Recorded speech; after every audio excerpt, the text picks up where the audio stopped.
आज सुबह times team देशवासियों को स्वागत करती है। आओ मिलकर दिन प्रतिदिन हम सभी लोग जय जवान जय किसान की जय जयकार करते रहें।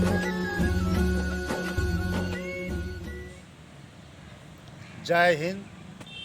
Rajesh Gupta, ACCF national team member, नई दिल्ली। हमारे बीच में बहुत खुशी की बात है कि INS खुगरी 23 दिसंबर 2021 को सेवानिवृत्त हो गया।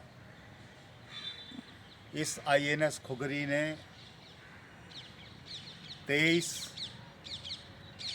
अगस्त 1979 को शामिल हुआ था सेना में और 3 दिसंबर 1986 का इसका पदार्पण हुआ था।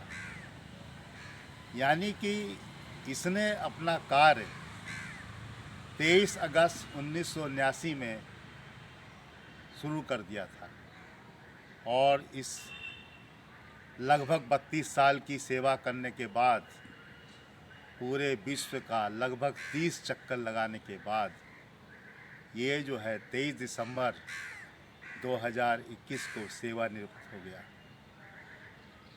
इसने ऐसे ऐसे कार्य दिखाए जो वास्तव में बड़े ही याद के हैं। इनको याद करके हम लोग बड़ा ही प्रफुल्लित होते हैं कि एक स्वदेशी पोत ने इतने सारे कार्य भारतीय सेना के साथ किए और चूँकि ये भारतीय सेना के गोरखा रेजिमेंट से जुड़ा हुआ था, इसलिए इसकी याद जो है बहुत लोगों को आ रही है और आती रहेगी। इसके कारनामे बहुत ही अच्छे थे और आने वाले समय में लोग इससे नई नई बातें सीखकर अपने अनुभव को और जो है मजबूत करेंगे और उसको शार्पन करेंगे और उसको अपने प्रयोग में लाएंगे। एक ऐसा पोत जिसमें कि हम जो है एक हवाई जहाज़ को भी ले जा सकते थे।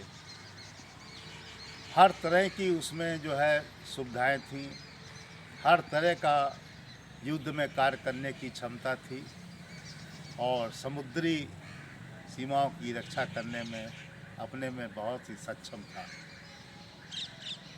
हमारे बीच में लोग बाग जो है अपने पदभार से सेवानिवृत्त होते हैं, मगर हमारी जो भारतीय नौसेना है, इंडियन नेवी है, उसमें आज जो बात चल रही है INS खुगरी की सेवानिवृत्त होने की, ये भी अपने आप में एक बहुत ही बड़ी विदाई की बात है। इसको विशाखापट्टनम में विदाई देने के लिए कई लोग भारतीय सेना के इकट्ठे हुए थे और इसको भावभीनी विदाई दी गई थी, जिसकी याद को करके लोगों ने उन पुराने दिनों के इसके कार्य क्षमता की याद करके लोगों को ये पुनः जागरूक करने के लिए समय दिया कि हमारे स्वदेशी के जो अस्त्र शस्त्र या जो पोत्र हैं वो किसी भी मामले में कमज़ोर नहीं है, सब बड़े खड़े उतरते हैं। और आज के इस आधुनिक युग में, आधुनिक समय में जो एडवांस टेक्नोलॉजी का जो एक वातावरण चल रहा है, उसमें हमारे भारतीय वैज्ञानिक, हमारे भारतीय रिसर्च स्कॉलर, हमारे भारतीय विद्यार्थी लोग जो लगे हुए हैं, वो और नई नई टेक्नोलॉजी लाकर, नए नए पैरामीटर्स लाकर इन युद्ध पोतों को, हथियारों को ऐसी ऐसी तकनीकी दे रहे हैं जो वास्तव में एक बहुत ही उम्दा टाइप की टेक्नोलॉजी है, जिसको कि डेली के डेली रूप में मॉनिटरिंग करके उसको मॉडिफाई करने की भी बात करते रहते हैं।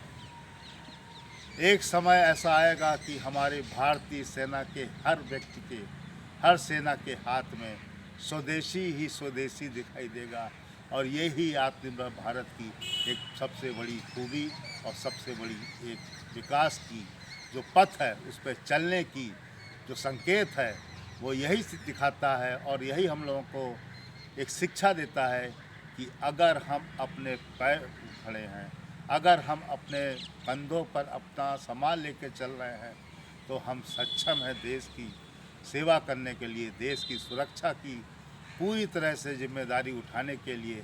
और हम सब लोगों को इसमें आगे आके अपनी भारत माता की भूमि के लिए, धरती माता की भूमि के लिए, माँ के लिए हर तरह से अपने प्राणों को न्यौछावर करके इसकी रक्षा करनी है। हमने बहुत ही लहू गमाया है, बहाया है इसको पाने के लिए। अब इसको हम नहीं जाने देंगे केवल बातों बातों में, हम इसको नहीं जाने देंगे केवल धमकी धमकी में, हम इसको नहीं जाने देंगे केवल झूठे मूठे बातों और आक्रमण करने से। अब हमारी भारतीय सेना इस तरह के कोई भी माहौल को नहीं सुनने वाली, नहीं समझने वाली है। हर चीज़ का उत्तर बखूबी से देने के लिए हमारी भारतीय सेना, हर भारतीय सैनिक तैयार है। और आने वाले समय में भारत विश्व पटल पर एक स्वदेशी आत्मनिर्भर भारत बनकर जो खड़ा हो रहा है, खड़ा होने की जो है चाल चल रहा है, वास्तव में उन सब के लिए जो इसमें कार्य कर रहे हैं, हमारा उनको एक गर्व भरा, एक वास्तव में उल्लास भरा, ऊर्जा भरा सैल्यूट है ऐसे लोगों को जो हमारे देश की विकास की गति को और तेज़ी से आगे बढ़ा रहे हैं। हम इस उपलक्ष्य में भारतीय सेना के नौसेना, भारतीय सेना के थल सेना, भारतीय सेना के वायुसेना, सभी जवानों, अधिकारियों और रक्षा मंत्रालय के सभी लोगों को हम सैल्यूट करते हैं, पुनः सैल्यूट करते हैं। जय हिंद, जय Bharat. Rajesh Gupta, ACCF national team member, नई दिल्ली। नमस्कार दोस्तों, मेरे चैनल को सब्सक्राइब, लाइक करें और आइकॉन को जरूर दबाएं ताकि आने वाले वीडियो को आपको नोटिफिकेशन मिल जाए। धन्यवाद।